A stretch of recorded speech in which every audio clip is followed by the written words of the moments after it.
So in this video, I would like to explain reflexive verbs in Russian. Reflexive verbs in Russian indicate the concept of the self whenever something or someone performs an action on themselves. Even though it's a very generic description, there could be more than one definition of reflexive verbs because of how ambiguous Russian is.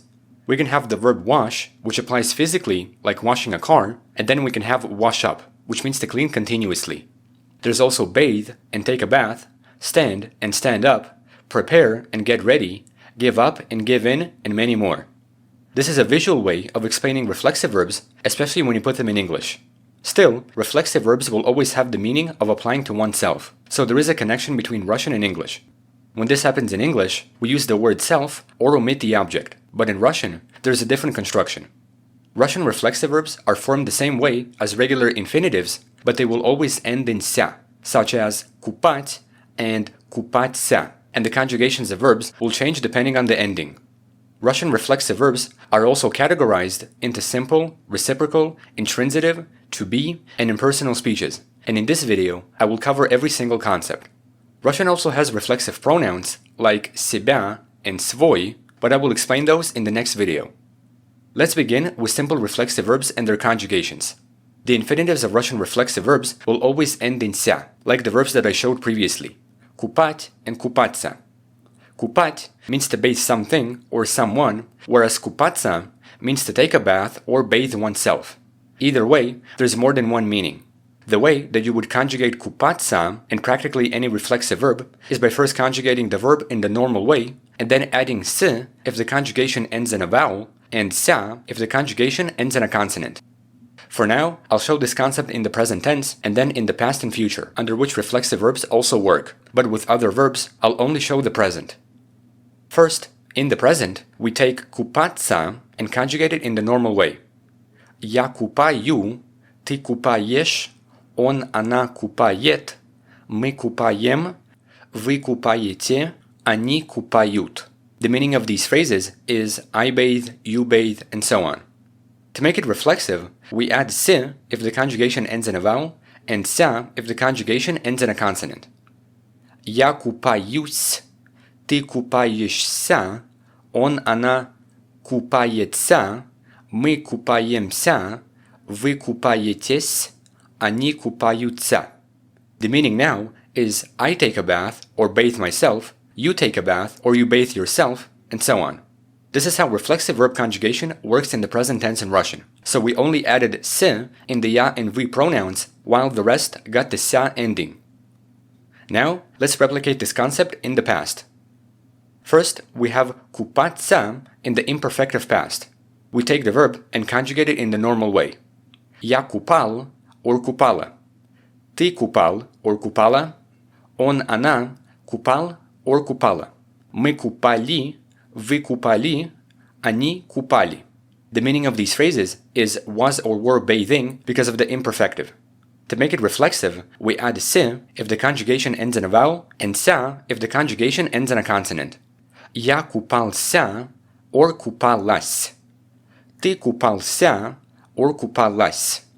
Он купался, она купалась. Мы купались, вы купались, они купались. The meaning now is was or were taking a bath or was or were bathing oneself because of the imperfective again. Now, to put this verb in the perfective, we take its perfective version which begins with the prefix is купаться. In the perfective past, the conjugations are the same but with the prefix is, and the meaning is took a bath or bathed oneself because of the perfective.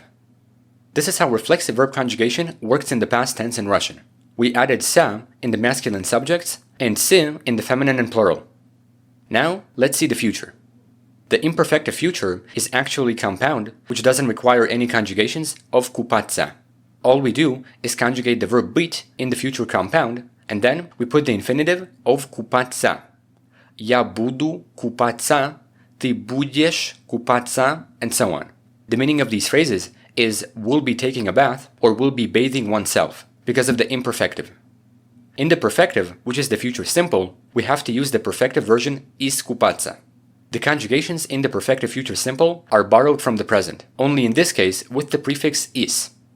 Я искупаюсь, ты искупаешься, Он, она искупается, мы искупаемся, вы искупаетесь, они искупаются. We added se in the ya and we pronouns, while the rest got the sa ending.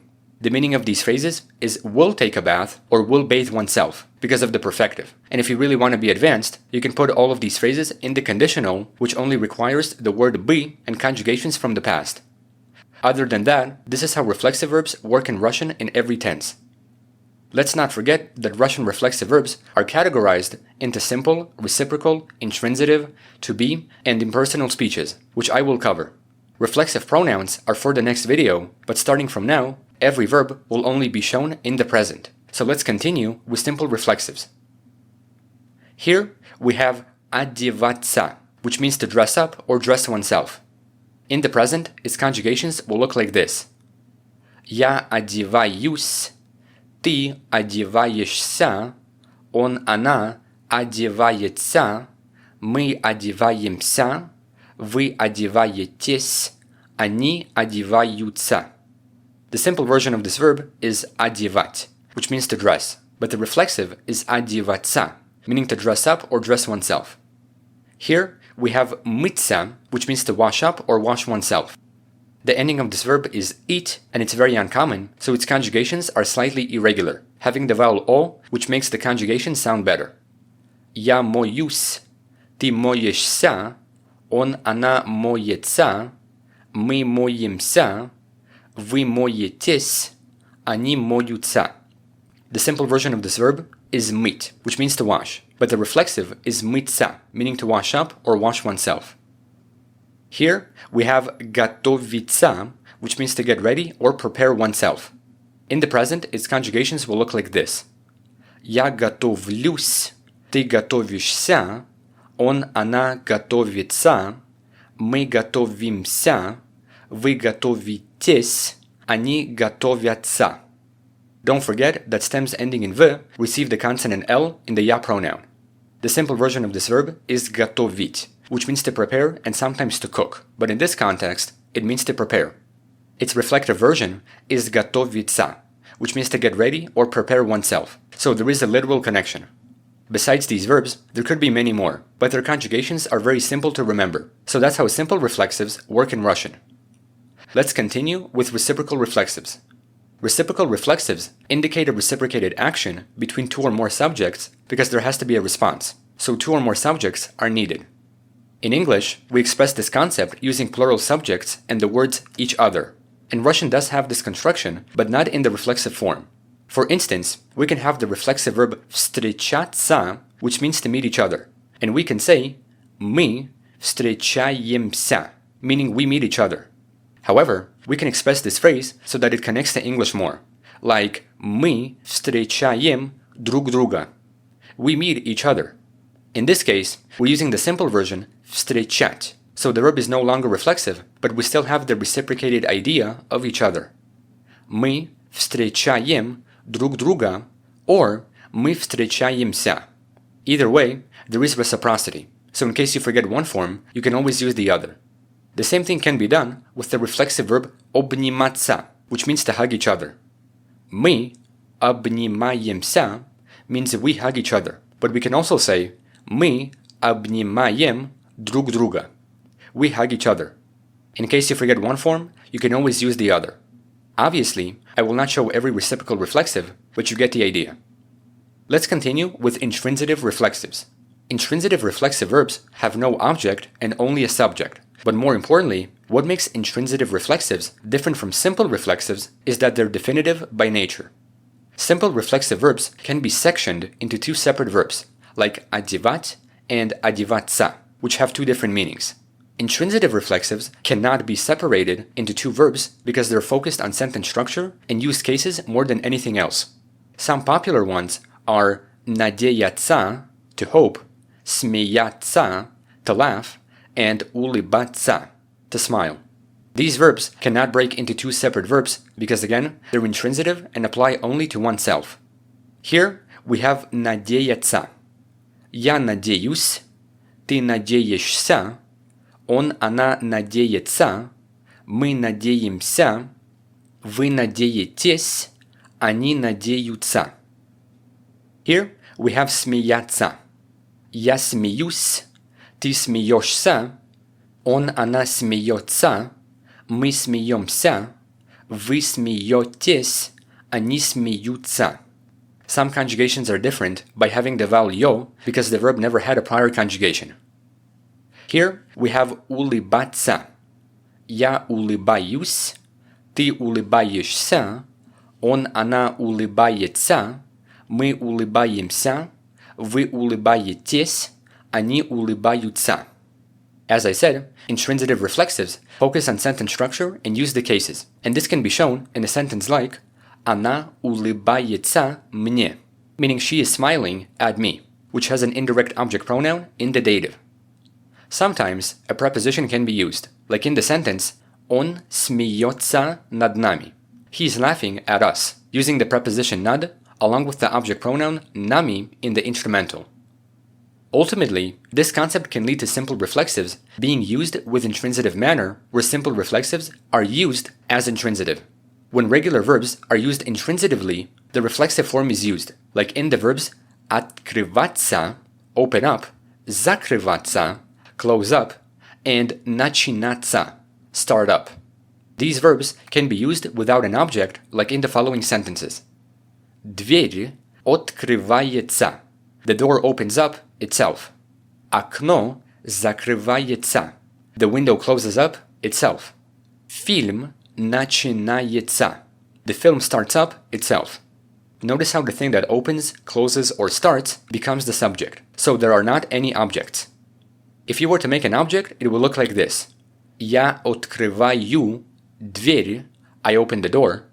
Ты закрываешь окно. You close the window. Он начинает фильм. He starts the film. In these cases, we have simple verbs with objects, but in the reflexive and intransitive manner, the objects become the subjects, and the verbs become reflexive. Let's continue with the concept of to be. The concept of to be in reflexive verbs indicates the idea of being engaged in an activity or expressing the state of something. Most reflexive verbs that use to be tend to be intransitive, and most of them use the instrumental case. Some popular verbs are интересоваться, to be interested by, пользоваться, to be used, and ошибаться, to be mistaken. Some examples can be Я интересуюсь литературой. I am interested by literature. This sentence is in the instrumental because we're using the preposition by, which is common in the instrumental. And also, we have the instrumental grammar for feminine nouns. Because интересоваться is intransitive, it had no prior conjugation. So some conjugations are slightly different. Another example can be Ты пользуешься компьютером. You are using the computer.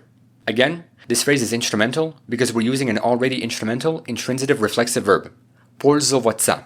And also, we have the instrumental grammar for masculine nouns. Another example can be Он ошибается кодом. He is mistaken by the code. This phrase is also instrumental because we have the preposition by along with the instrumental grammar. This is how the concept of to be works with reflexive verbs. It's quite similar to English because English has the verb to be, but obviously, there is no point in covering every to be reflexive, so that's that. Let's finish with reflexive verbs in impersonal speech. Russian commonly uses impersonal speech to express feelings or the state of something. Impersonal speech is used when someone expresses their emotions and feelings, which ultimately connects to the dative case because of direction. In comparison, English has phrases like I feel like, and I would like. In Russian, some verbs are naturally impersonal, while others are used to soften the meaning. One very good verb that I already showed in my previous videos was нравится, which means to like. I did mention that it's a reflexive verb because it applies to oneself. And now, it's good to have a better explanation because this verb is also intransitive. As I said in my previous videos, нравится doesn't necessarily mean to like as much as to oneself it's likable, which is why it's considered to be intransitive in the dative. Мне нравится. Тебе нравится. Ему ей нравится. Нам нравится. Вам нравится. Им нравится. All of these conjugations have the ending sa, so we can tell that it's reflexive. However, нравится is very commonly used in impersonal speech to express a feeling, like in the following phrases. Мне нравится Las-Vegas and тебе нравится Las Vegas.